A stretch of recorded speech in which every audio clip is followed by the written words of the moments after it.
Welcome to the Old Front Line with me, military historian Paul Reed. This is a regular podcast where we'll look at the history of the First World War and travel together across the battlefields from Ypres to the Somme and beyond. So what's in this week's episode? Hi and welcome back. Last week we went past 10,000 downloads and we're almost at 15,000 now. I can't thank you enough for all your support and your comments on Twitter, Facebook and the reviews you've left on Apple Podcasts. Please do continue to leave those reviews and press like, as it all helps to give the podcast some exposure. This week we return to Flanders Fields and we're about to head off and take a journey up towards the Messines Ridge. So let's strap our boots on and head off out onto the battlefields. This week we're back in Flanders and we're in the southern sector of the old Ypres salient. Now, a lot of people often ask, what is a salient? What was the Ypres salient? Well, a salient is a curvature in the line, and if you look at maps of that period, you'll see how the front lines come down from the north along the Ypres Canal and then follow the curvature of the high ground around Ypres, forming this arc, this salient in the line. And the salient itself, the true salient, was made up of 12 separate sectors, from Bozinga in the north to Hollebeek in the south. But many veterans who fought there referred to the whole battlefield as the Ypres salient or as the salient. And when you used to talk to veterans, as I did back in the 80s, and ask them where they fought, they'd often respond, rather than Ypres, it would be, I was in the salient. So it was a phrase for the men who fought there during the years of the Great War that brought back those memories of the low ground around the shattered city of Ypres, the crater zones of Passchendaele, the Christmas truce, the gas attack of 1915, advancing along the Messines Road, or storming the low slopes of the Messines Ridge. And it's that battlefield that we'll look at in this week's podcast, the Messines Ridge. We begin in the village of Wulverghem, a village just behind the British front line for most of the war, and we're standing outside the church. In the graveyard in front of us we can see the occasional splash of white Portland stone, showing that there are graves, British graves, amongst the civilian burials here. When British troops first took over this sector in 1914 and early 1915, they buried some of their dead in existing burial grounds, already consecrated ground like this. So the burials here date from that period. There are men, for example, from the Queen Victoria Rifles, who were buried here during one of their early stints in the line opposite the Messines Ridge. But by 1918, there was nothing left of this village, although it remained behind the lines for most of the war. In April of 1918, during the Battle of the Lys, the Germans broke through in this sector, and this whole area was pulverised by shell fire. It became part of that red zone that I often talk about, the Zone Rouge, that area of total destruction that wiped out so many communities in northern France and Flanders. One of the characters that was here in the early period of the war, in 1914, was Bruce Bairnsfather of the Royal Warwickshire Regiment. He became known as a famous cartoonist of the period of the First World War, drawing the Old Bill cartoons. And as part of his later fame, he wrote a book called Bullets and Billets. I'll put a picture of it up on the podcast website so you can see what it looks like. And in that he describes what Wulverghem was like during the time that he was here. The village street is one long ruin. On either side of the road, all the houses are merely a collection of broken tiles and shattered bricks and framework. Huge shell holes puncture the street. The church was a large reddish-grey stone building, pretty old, and surrounded by a graveyard. Shell holes everywhere, the old grey gravestones and slabs cracked and sticking about at odd angles. Not a soul about anywhere. Wulverghem lay there, empty, wrecked and deserted. It's funny how journeys around the Western Front can often connect you to places that you know. One year I was leading a Ledger battlefield tour to the Somme, and we were coming through the village of Ypres, which I mentioned in last week's podcast. And as we passed the war memorial outside the church, I noticed a British car with a gentleman holding a 1920s style photo album, a large one, in his hands, looking up at the church. Now, as a battlefield guide with 40 odd people behind you, you can't just pull the coach over, get out and ask them questions even if you want to, so you have to carry on. And our next stop was up at Serres. And standing outside the copses at Serres, telling them about the attack there on the first day of the Battle of the Somme, the car I'd seen turned up, out got that gentleman and listened to the talk that I was giving. When I'd finished, he came up and said, "I hope you didn't mind me butting in and listening along with the people that are in your group."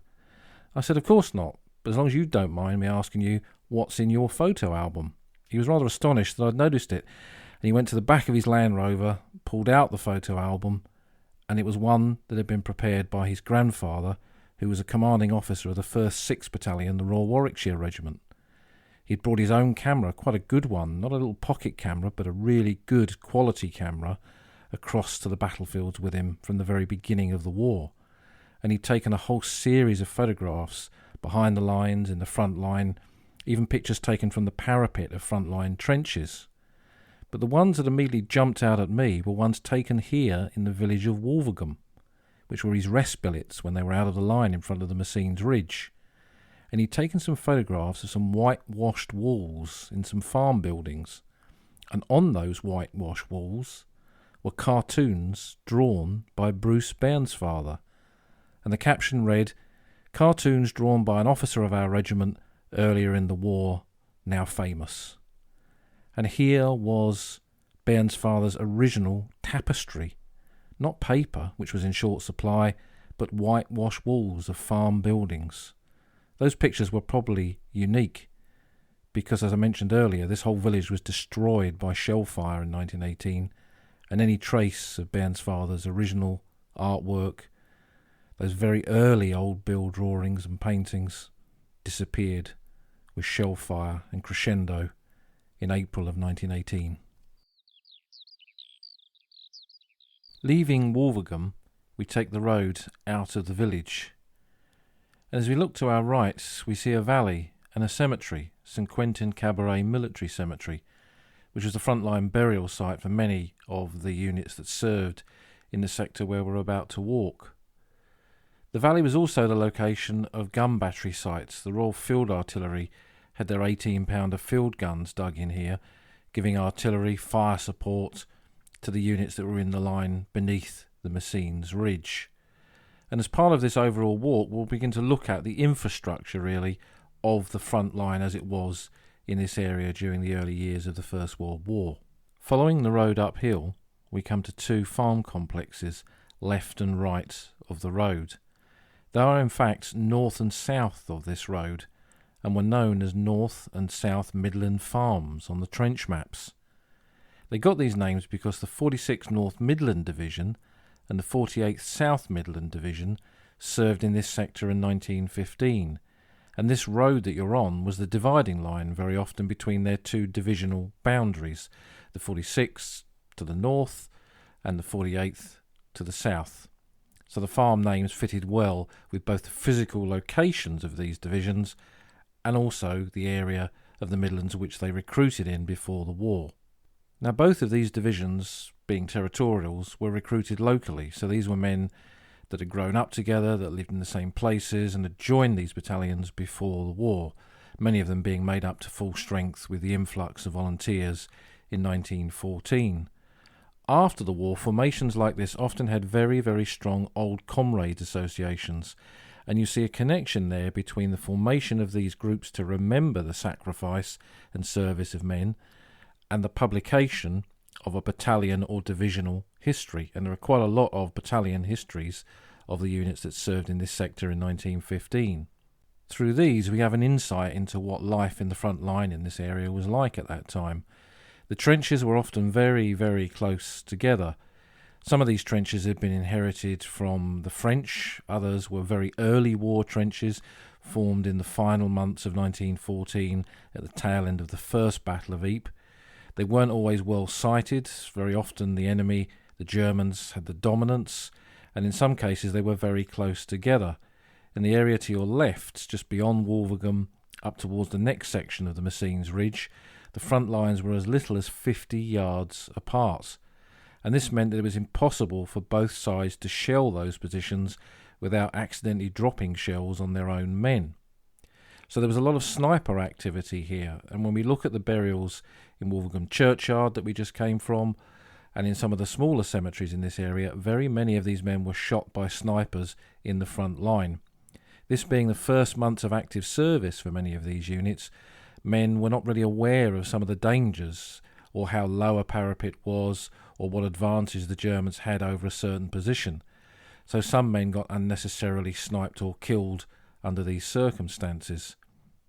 Both of these units spent a lot of their time here building up the infrastructure, working on the trenches, building dugouts, making the trenches more habitable for the men to survive in, and also working on the wire in front of those trenches. And there was even an occasion when an officer of the 1st 5th North Staffordshire Regiment went out on a wiring party with his men under the cover of darkness protecting them from enemy observation. But then a storm suddenly built up, and a flash of lightning lit up the battlefield and illuminated him against the wire. The Germans immediately opened fire, and he was killed. So these men in this sector, in those months of 1915 when they were first here, were not fighting the big battles of the First World War. These were the day-to-day activities of trench warfare. And it's important in our understanding of the Great War to understand that not every soldier died in a big battle. Most men died just holding the line in quiet places like this. Just before South Midland Farm, we turn right and take a concrete track down the hill. A little bit further, it crosses over a little stream or a beak, and we'll stop here and turn to our left and look across this sector of the battlefield. In the distance, we'll see the rising slopes of the Messines Ridge, atop which is the village of Messines itself, which gives this ridge its name. It's got a very distinctive church spire, Messines, and I'll put a photograph of it up on the podcast website, www.oldfrontline.co.uk. Standing here looking across this ground, and going back to the point of looking at the infrastructure of the front line in this walk, we are looking at the area where the front line was located. But the front line wasn't just one trench, it was a series of trenches, normally 3 lines of trenches. A front line, a support line, and a reserve line. And connecting those up were communication trenches that enabled men to move from one system of trenches to another. In certain areas of the trenches there would be dugouts for officers, for ordinary soldiers, for headquarters, for the signal sections, for stretcher bearers. So it was a complex area of battlefield where the trenches were located. It wasn't just a simple line of trenches, it was a whole system of different constructions that grew and grew as the war moved on and as the war changed. Machine gun positions were built, trench mortar bays. Men had to go to the toilet, so latrines had to be built, a latrine sap, enabling men to go to the toilet safely without being killed by the enemy in the process. So when we look at a trench map of this area, we see all these wiggly lines of where the trenches were, and each had their own purpose: to enable a soldier to get to an area of the battlefield, to hold a position on the battlefield, or to utilise that position for a specific purpose, for certain types of weapons, for his own task, whether they be medical or otherwise. And I think this gives us an insight into the complexity, really, of the First World War, that we didn't just stand still for 4 years and let the whole thing happen around us. We reacted to the conditions on the ground. As new types of weapons came in, as new types of gas came in, and as new types of warfare were developed, the positions on the ground changed along with those. So standing here, we can see right up to the area just below the ridge, and that's where the British front line was. The Germans were on the slopes of the ridge itself, holding the town of Messines. The valley stretching back from beneath the ridge to where we're standing now was the area where those three lines of trenches were located, the front line, the support line and the reserve line, where the communication trenches ran and where all the infrastructure of the battlefield was located. The farms we can see beneath us is actually one big farm, Ration Farm, more of that later on. This was the area immediately behind the trench system itself. So often battalion headquarters would be located here. This is where the rations came to, that's how it got its name. And then to the right of that, back towards Wulverghem, is where the artillery was located, you remember, in that valley, the field guns firing in support. And then beyond that, we can see villages in the distance, which were the nearest villages, places like Wulverghem and Dranutri, where men were billeted when they were out of the line here. So looking at this area of battlefield, and from this vantage point, we can see how a battlefield functioned in those early months and years of the First World War. Men out on rest in a village would move up through Wulverghem, go into the trench system near Ration Farm, hold these trenches for a number of days, split the battalion up between those three lines of trenches, the front line, the support line and the reserve line, rotate the companies within the battalion. There are 4 companies in an infantry battalion, normally A, B, C and D. So that meant that you as an individual soldier would not actually spend the whole of your battalion's time in the forward battle area in the very front line. Your company would spend a few days in the front line, then move back to the support line, and then move back after another few days to the reserve line, and then go out to a village close by before you started the whole process all over again. And although we did rotate units up and down the Western Front far more than, for example, the German army did, what it did mean in places like this is that units would spend often several months in the front line area, holding it, being relieved, going back into the front line. So that the cemeteries today, they act as beacons to all this because they give us the chronology, really, of these units coming in and out of the line. So when we look at the cemeteries in this area, we see graves from those 2 Midland Territorial divisions. Then the Canadians take over after the Second Battle of Ypres. They move units from the area northeast of Ypres down here to this quiet sector for a rest. Then the 50th Northumbrian Division, another territorial unit made up of men from the northeast. My old pal, veteran Jack Dorgan MM, was here with the 7th Northumberland Fusiliers at that time.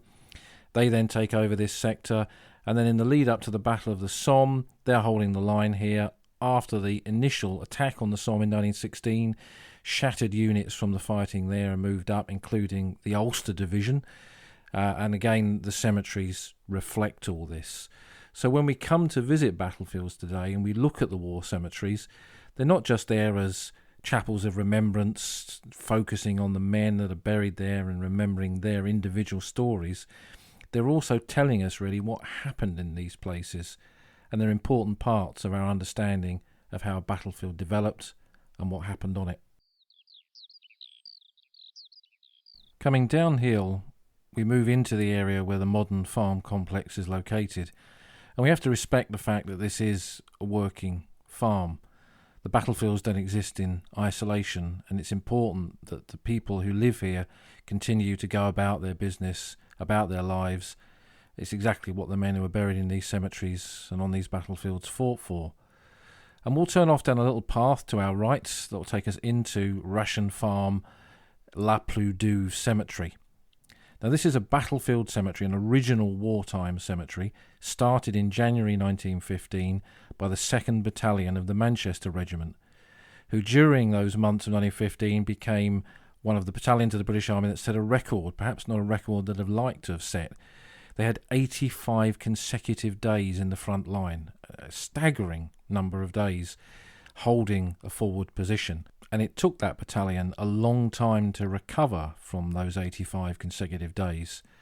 And it was at this point that the British Army began to realise, as the army of the British Expeditionary Force began to expand, more units were available, that you couldn't just put men in the front line and leave them there. A lot of people who visit the battlefields today, I think, do believe that a soldier went into a trench and he stayed in that trench until he was dead or wounded or the war was over. But the army realised you had to give men rest. And the whole infrastructure we've just been talking about, the rotation of men around the battlefield, and then their relief to villages to spend some time out of the line for some days before going back up again, was all an important part of how the army functioned in the day-to-day activities along its 100 miles or so of the Western Front by 1916. So the cemetery, started by the 2nd Manchesters, is roughly in date order, and as we come in, we're actually at the end of the burials, so the January 1918 burials are found here. And as we wander up the long, straight rows, we can see the chronology of what happened here. Now, because these men did not die in a big battle, there are one or two from the Battle of Messines, the 7th of June 1917 in here, but the bulk of burials in here are men killed not in the big battles, killed in that trench warfare activity, all quiet on the Western Front, never quite quiet, just holding the line. Now, one date that is noticeable as you move into the middle part of the cemetery, there's a plot of graves of men from the 24th Division, including burials from the 9th Battalion, the Royal Sussex Regiment.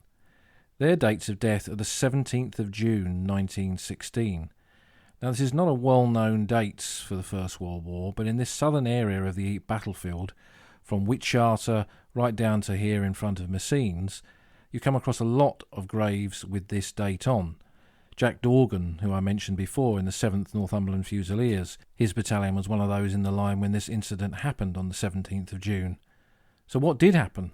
It was a gas attack, a German gas attack, along this section of the Messines Ridge, using a new type of phosgene gas. And the hooded PH helmets, the gas masks that the British soldiers had at this time, did not prove capable of protecting the men from this gas. So there was a large number of casualties. And again, the cemeteries, acting like beacons on the battlefields to this very incident, you can travel around and find men killed in the frontline area. A large number were evacuated with gas poisoning, and gradually they die of their wounds. So when you follow the evacuation route of casualties at this time to where the cemeteries are located on the sites of casualty clearing stations, then you find even more graves connected to this location right back into Balliol, just across the border in France. So while this was a static front and there were no big battles, there could be considerable casualties, as this date of the 17th of June 1916 proves. And the farm that gives this cemetery its name can be seen from the rear walls of the cemetery, particularly close to the Cross of Sacrifice. It's an old moated farm, and part of the moat can still be seen. And it got its name Ration Farm because this was the point that the rations were delivered to before they were then distributed to the men in the forward area of the battlefield.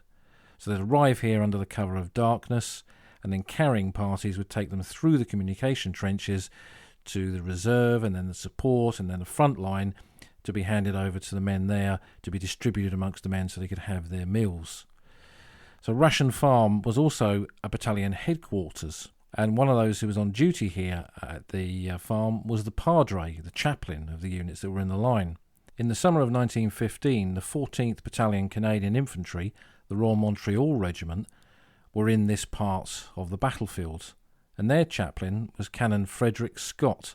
He wrote a fantastic memoir of the First World War, The Great War as I Saw It, and he recounts an incident here when a German aircraft got shot down and crashed very close to this farm. The Royal Montreal Regiment had just fought in the Second Battle of Ypres and lost one of their machine guns during that fight. He'd been captured by the Germans. It was a Colt machine gun, which was supplied to many of the Canadian units of the original Canadian Expeditionary Force. When the aircraft crashed here, one of the crew was dead and the other was very badly wounded. So the men of the Royal Montreal Regiment, supervised by Canon Scott, began to evacuate the wounded airman from his aircraft. One of them suddenly noticed that the machine gun in the cupola, rather than the usual type of German machine gun encountered on these aircraft, was in fact a Canadian Colt gun. And not just any Colt gun. When they looked at the serial number, it was the exact Colt gun that the Royal Montreal Regiment had lost during the Second Battle of Ypres, captured by the Germans, equipped in this aircraft, and duly delivered back to the battalion when the aircraft crashed here a few months later. An incredible story. I wonder if any of our Canadian listeners to the old front line can tell me if that machine gun still survives, perhaps in the Regimental Museum of the Royal Montreal Regiment. Do let me know using the hashtag #OldFrontline. Leaving the cemetery by the grass path, we turn right and go through the farm complex. The original name for this farm was La Plus Douve. It's mentioned in both the names of the cemeteries that are here, the one we've just seen, Ration Farm, and the one that we're about to see, which is the La Plus Douve Cemetery. The Douve was a river that runs through this valley and cuts through the area where this farm is. There was a Plus Douve farm and a Petit Douve farm, and we'll see both of them during the course of this walk. We come up to the cemetery, and like the previous one of a couple of hundred burials, this is even smaller. The men that are buried here again reflect the units that served here. So there are South Midland troops from the earlier period, then Canadians, then men from the Ulster Division, and the other units that passed through this sector. Among the burials here is Robert Lancelot Cuthbert, a 47-year-old trooper in the King Edward's Horse.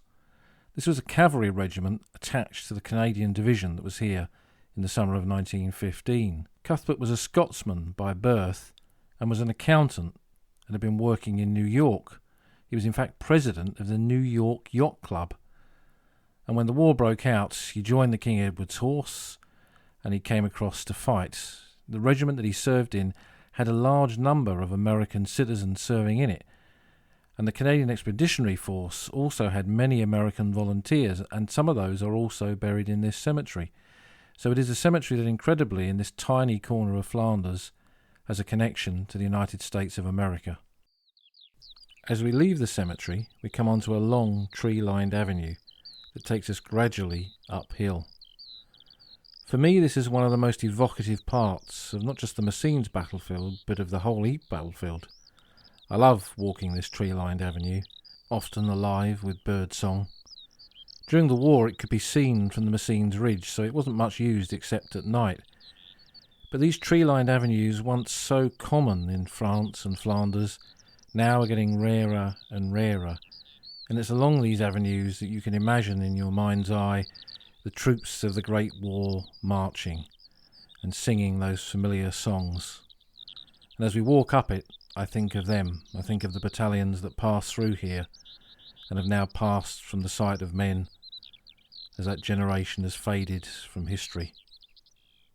It leads us onto the crests of the next ridge, an area known to the British as Hill 63. These number hills get their names because the number is the number of metres above sea level that the hill was. And we walk along the fringe of its contours a little while until we take another track to the left that leads us back downhill, back down into the Douve Valley. After a little while it crosses over that Douve River.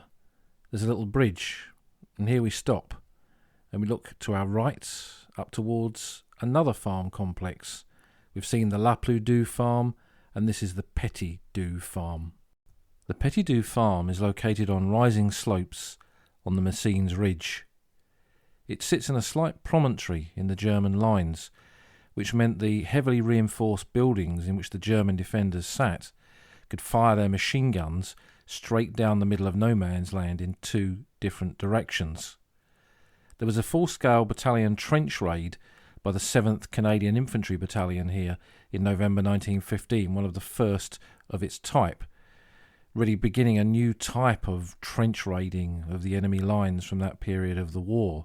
But in 1916, plans were being made for the Battle of Messines, which eventually wouldn't happen until the following year. The Messines Ridge had been captured by the Germans in the First Battle of Ypres in 1914, and there had been an attempt in December of that year to try and retake one section of it near Witcharter, a full frontal infantry assault on the enemy lines, which had resulted in just nothing but casualties. So it was realised that to try and retake this ridge with traditional, conventional methods would be pretty much impossible. Eventually an idea was put forward that using the tunnelling companies of the Royal Engineers, the men who'd worked underground beneath the Western Front blowing up German positions, but employing them on a larger scale, a massive scale, they could tunnel underneath the ridge at key points and blow the German positions, enabling the infantry to advance up and across the ridge, supported by their artillery, and take this high ground. Because the battles in Flanders throughout the First World War really was a battle for the possession and repossession of so-called high ground like this. So in 1916, when the plans for Messines were being made, the La Petite Douve farm was one of those that was looked at, and it was decided that the tunnellers would dig underneath this position and blow it with a 35-ton charge. The 171st Tunnelling Company were very active here in that period, but of course they were not acting alone. The Germans were also tunnelling on this part of the Messines Ridge. And in August of 1916, it was discovered that the Germans were very close to our mine workings. A camouflage charge was blown, which had hoped to put their efforts to try and break into our system to an end, but eventually the Germans blew a 6,000-pound charge, which destroyed most of our tunnels. The charge itself, the 35 tons of ammonite explosive, was already in place, and it was now impossible to get to it, and the mining galleries were abandoned and flooded by tapping in the Douve River. So this brought not only the British tunnelling in this area to an end, it pretty much brought the German tunnelling in this area to an end as well. And it meant that the farm could not be destroyed by a mine when it came to the assault of Messines in 1917. And given that the tunnellers could not recover this mine or get access to it, what it also means is the charge is still there. Those 35 tons of explosive are still underneath this farm. And yet again, this is one of the legacies of the Great War. The war is never really over here, and the remnants of it, whether it be the shells or the grenades or the gas that's found in the fields every year, the bodies that are recovered, or huge mine charges like this, and it's not unique. There are other parts of the Western Front where unexploded mines from the First World War are still located. That legacy of the war continues, and will continue with our journey too. We'll stay on this track until it meets a minor road, and here turn right, past some farm buildings, one of which, when you look on the trench maps, was known as Stinking Farm. It's often still quite an appropriate name even today. And going past this farm, we come to a little bridge over another stream, another one of these beaks, and here we'll stop, because we're pretty much on the British front line from the end of 1914 up until the 7th of June 1917, when the New Zealanders attacked from here straight up the slopes ahead of you. And when you stand here and look up, you can see the dominance of the Messines Ridge here. These low ridges are only tens of metres above sea level, but yet they give enough of a rise for a defender, for an enemy, in this case the Germans, to have an advantage on a battlefield. And the Germans have that advantage here for most of the war.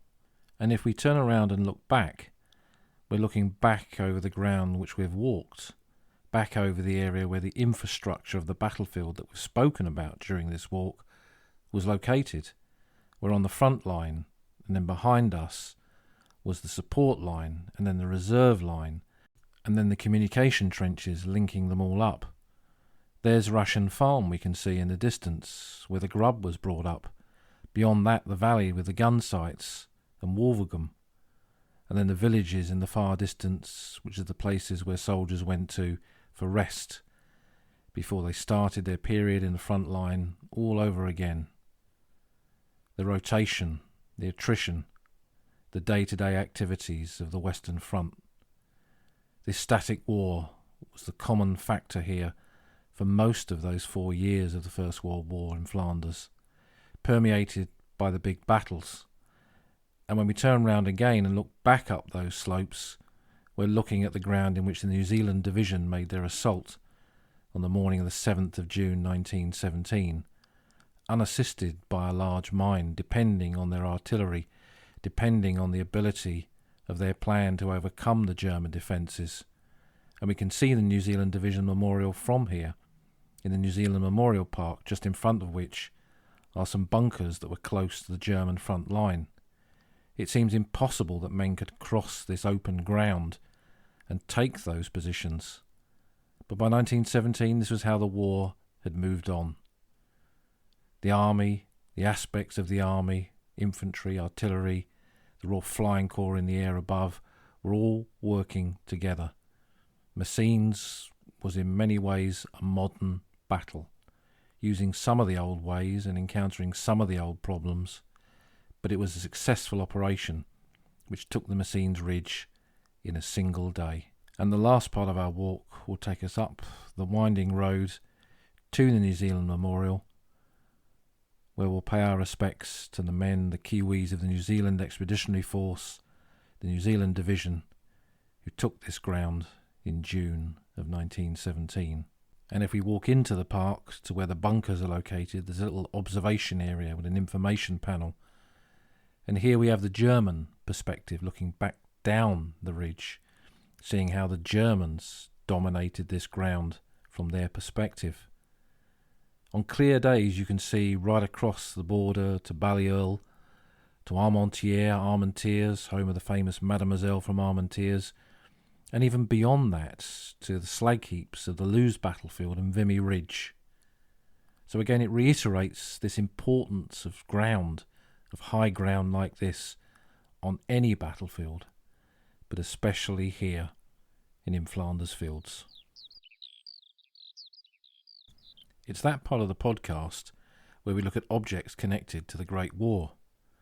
And I've got in front of me a pile of bystander magazines, Fragments from France. And these are the collected cartoons of Bruce Bairnsfather. So it ties in nicely with the walk that we did in this week's podcast. Bairnsfather, you recall, spent a lot of his time at Wulverghem and painted some of his cartoons and drawings on the walls of the farm buildings there in that village. Bairnsfather was born in India and had a bit of a checkered career before the First World War, with attempts to go into the military, work as an artist, and on the outbreak of war in 1914 he was a reservist and joined the Royal Warwickshire Regiment, posted to their 1st Battalion in France in late November of 1914. When he got there, much of the fighting was over. The battalion had been involved in battles from Le Cateau to the First Battle of Ypres, but it was a battalion full of regular soldiers which he had a great admiration for, and he depicted them and their laconic humour in his cartoons. And once they were published by the Bystander magazine, they became an international hit. These collections of Fragments from France, his cartoons, were published and sold widely. There were even picture postcards of them which the troops liked to buy. There's an interesting aside here in that the Germans captured a British soldier in 1916 and he had some Bairnsfather cartoons on postcard in his pockets. The Germans were always keen to have an insight into what the British state of morale was, so they examined these cards, and it was a cartoon depicting 2 soldiers in front of a shattered wall with a big shell hole through it. Bairnsfather often liked to play off the characters in his cartoons, with the new, inexperienced soldiers asking daft questions of the old hands. And in this cartoon, the new arrival asks, "What made that hole?" And the reply comes back from the old soldier, "Mice." Now when the Germans looked at this, they published it actually in their contemporary newspapers and magazines, and they used it as an example of how stupid the British were for treating war as a joke.